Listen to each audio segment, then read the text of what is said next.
সেনাবাহিনীর যে 15 জনের পরিণতি, আমার মনে হয় এটা দেখে সবারই শিক্ষা নেওয়া উচিত। এই দেশে কেউই আইনের ঊর্ধ্বে না।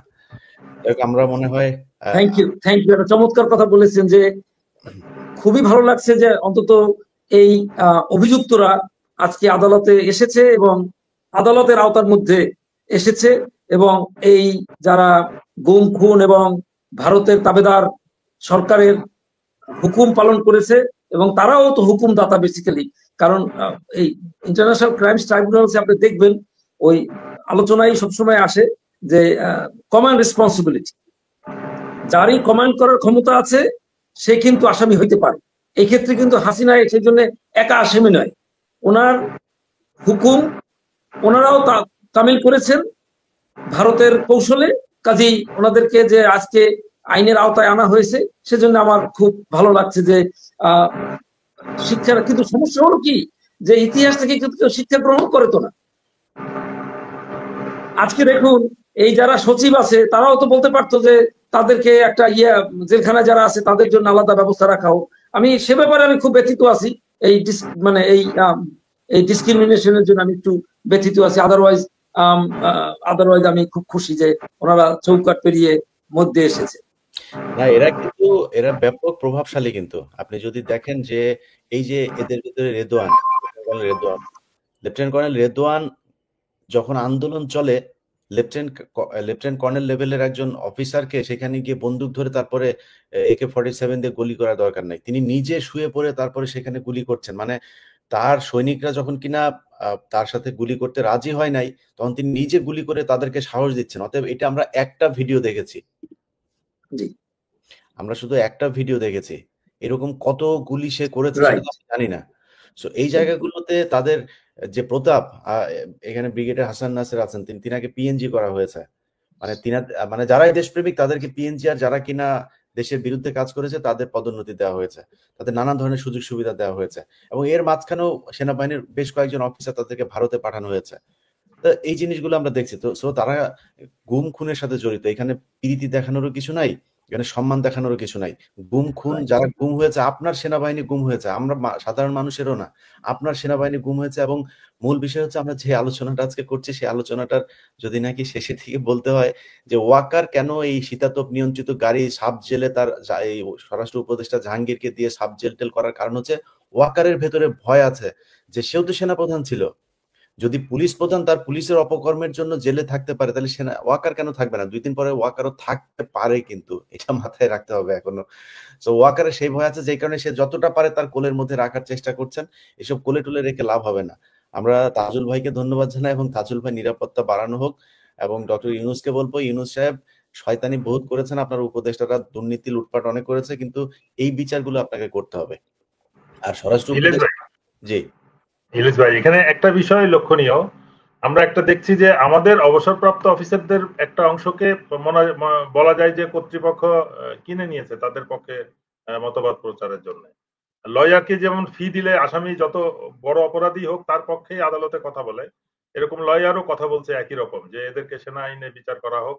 প্রেসিডেন্ট জিয়া হত্যার মামলা সামরিক আইনে হয়েছে, কিন্তু লয়ার উনি নিজেও জানে যে ওটা একটা মিউটিনির বিচার হয়েছে, প্রেসিডেন্ট হত্যার বিচার হয় না। তো মিউটিনির বিচার সেনা আইনের 31 ধারায় হয়, অথচ এখানে বলা হচ্ছে যে মানবতার বিরুদ্ধে অপরাধ, এটা সেনা আইনের 27 ধারায় বিচারযোগ্য।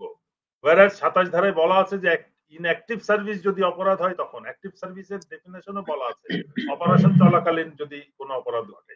এই ধরনের আইনকে মানে রং ইন্টারপ্রিটেশন করা হচ্ছে। আবার আরেক দল যাদেরকে বিভিন্ন রকম সুবিধা দিয়ে বক্তব্য কিনে নিচ্ছে এবং টেলিভিশনে প্রচার করতেছে যে সেনাবাহিনীর অফিসারদেরকে আলাদা জেলে অতীতেও রাখার ইতিহাস রয়েছে। কি ইতিহাস? কি প্রেসিডেন্ট এরশাদকে রাখা হয়েছে সাব জেলে, প্রধানমন্ত্রী প্রাক্তন প্রধানমন্ত্রী বেগম জিয়া এবং শেখ হাসিনাকে রাখা হয়েছে। দেশের মানে প্রেসিডেন্ট এবং প্রধানমন্ত্রীর স্ট্যাটাস আর মানবতার বিরুদ্ধে অপরাধী দায়ী যারা এবং চার্জশিট হয়েছে, ওয়ারেন্ট ইস্যু হয়েছে, এমন অপরাধী কি একই কাতারে পড়ে, একই লেভেলের? মানে আমরা কি কম্পেয়ার করে আমরা বোধ শক্তি জ্ঞান সব হারিয়ে ফেলেছি যে তাদেরকে আমরা বলছি যে অতীতেও এরকম ভরি ভরি নাকি উদাহরণ আছে। 3টা উদাহরণ আছে, তারা হচ্ছে সরকার প্রধান এবং রাষ্ট্রপ্রধান। আর আমরা এখানে বিচার, এখন আমরা আজকে যাদের নিয়ে আলাপ করছি তারা হচ্ছে মানবতার বিরুদ্ধে অপরাধী সেনা সদস্য হইতে পারে, তার মধ্যে কিছু সিনিয়র অফিসার ইনভলভ আছে, কিন্তু জেলখানায় যে রিপোর্ট করার পরে তারপরে জেল কর্তৃপক্ষ ক্লাস ডিভিশন ডিক্লেয়ার করে, তাহলে আগের থেকে ডিভিশন পায় কি করে, সেটা আমার প্রশ্ন। তার মানে এখানে সমস্ত অনেকগুলো আইনের ব্যত্যয় ঘটাচ্ছে স্বরাষ্ট্র মন্ত্রণালয়। এগুলোকে মনে রাখতে হবে যে আইন সবার জন্য সমান কথাটা সঠিক না। Everybody is equal in the eye of law, but some people are more equal, যেটাই প্রমাণ করতেছে আজকে স্বরাষ্ট্রমন্ত্রী। এই জিনিসটা বুঝতে হবে, এবং এটা একটা খারাপ উদাহরণ সৃষ্টি করছে। অপরাধ যদি হয়ে থাকে, যে ধরনের অপরাধ হয়েছে, এবং আনফরচুনেটলি যে দুইটা গুমের মামলার আসামি তার মধ্যে একজন হচ্ছে সেনাবাহিনীর প্রাক্তন অফিসার, তিনটা মামলা, বাট এর মধ্যে একজন তো ব্রিগেডিয়ার আজমি, তাহলে সেনাবাহিনী অফিসারের অপরাধ করছে, তার কি অবস্থায় তারা রাখছিল? তার ক্লাস, ব্রিগেডিয়ার আজমির ক্লাস কোথায় ছিল যখন তাকে গুম করা হয়েছে? হাসিনের ক্লাস কোথায় ছিল? তার ডিভিশন প্রয়োজন ছিল না? ব্যারিস্টার আরমান না, যারা গুমের ভিকটিম, হুম্মাম কাদের চৌধুরী আমার কত ঘনিষ্ঠ আপনারা জানেন। ব্যারিস্টার আরমান আমার কলিগ এবং আমার সঙ্গে খুব সম্পর্ক ভালো।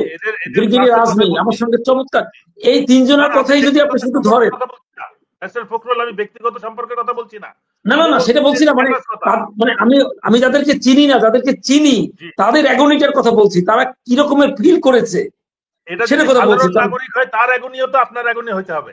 এক্স্যাক্টলি, আমি সেটাই বলছি যে এর বাইরেও আজকে ফেসবুকে দেখলাম একটা বাচ্চা মেয়ে কান্নাকাটি করছে যে তাহলে এই 5ই আগস্ট আমার বাবাকে তো ফেরত দিতে পারে নাই। মানে আমার খুব খুব খারাপ লাগছে, কারণ আমার বড় সন্তান ও কন্যা সন্তান। তো সে বলছে যে তাহলে 5ই আগস্টের পরে আমার তার ধারণা ছিল যে তার বাবা ফেরত আসবে, তার বাবা তো আসে না, এর অর্থ যে তার বাবা হয়তো দুনিয়ায় নাই। এই কথা বলে খুব কান্নাকাটি করেছে দেখলাম ফেসবুকে আজকে। খুব খুব খুব ব্যথিত হয়েছি স্বাভাবিকভাবেই। আমার অবস্থা তো সেরকম হইতে পারতো, প্রায় সেরকমের অবস্থায় গিয়েছিলাম। হাউবার তো কাজেই যারা মানবতা বিরোধী অপরাধে অভিযুক্ত তাদেরকে স্পেশাল ট্রিটমেন্ট দেওয়াটা ঠিক হয়নি। আমি যদিও সার্বভৌমত্বের প্রতীক সেনাবাহিনীকে অ্যাজ এ হোল দোষ দেওয়ার কোনো বিষয় নাই, এর মধ্যে যারা দুষ্কৃতিকারী এদের যেন, আমার একটা সন্দেহ হচ্ছে কি যে আমরা এই বিচার দেখতে পারবো কিনা কমপ্লিটলি, না অন্য কোনো ভাবে আবার বাধাগ্রস্ত হবে। ইলিয়াস ভাই সেটার ব্যাপারে একটু আলোচনা করতে পারেন যে আর কিভাবে বাধাগ্রস্ত হইতে পারে, সেইটার আইনগত বিষয়ে আমাকে জিজ্ঞাসা করতে পারেন যদি মনে করেন। যেমন আপনি বলেছেন যে আর্মি অ্যাক্টে 27 ধারায়, এটা একজন ওই মেজর সাহেব বলেছেন, তার এই ইন্টারপ্রিটেশন কোনোভাবেই সঠিক নয়।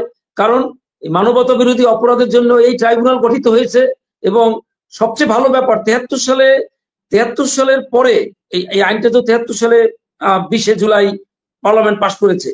তো এর পরে মানবতা বিরোধী অপরাধ যারা করেছে তাদের বিচার আমরা সম্পূর্ণ হয়েছে এটা দেখতে চাই।